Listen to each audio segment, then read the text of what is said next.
In this guide, I'm going to show you how you can delete or uninstall games on a PS5 to free up storage space in 2026. Before we do get into this guide, make sure to like the video and subscribe to the channel with all notifications on. It really does help the channel and lets us know that you want more content like this. We'd greatly appreciate it. If at any point through this guide you do have any questions, just ask them down in the comment section below and we can help you out further. I'm going to be doing my best to reply to every single comment down there. Now, there's two ways to do this. The first way is through your settings. So go up to the settings bar up in the top right. Select it, and from here go ahead and go down to the storage section and choose console storage. You'll see a games and apps section on here. Open this up and this is going to show you everything that you currently have installed. For example, if I want to delete something like Share Factory Studio, I'd select it and I'd hit delete just like so, hit OK, and it would begin removing it. Now, if you only want to delete a specific game, you can also do it directly from the home screen. So go back to the home screen, find whatever game it is that you're trying to delete, and essentially just highlight it, press the options button on your controller, and then scroll down to the delete tab right here and select it.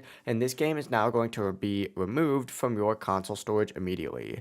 But that is it. You've now freed up a ton of space here on your PS5. If this guide did help you out, make sure to like the video and subscribe to the channel with all notifications on. It really does help the channel and lets us know that you want more content like this. We'd greatly appreciate it, and if at any point that this guide you do have any questions, just ask them down in the comment section below and we can help you out further. Have a great rest of your day though. Peace.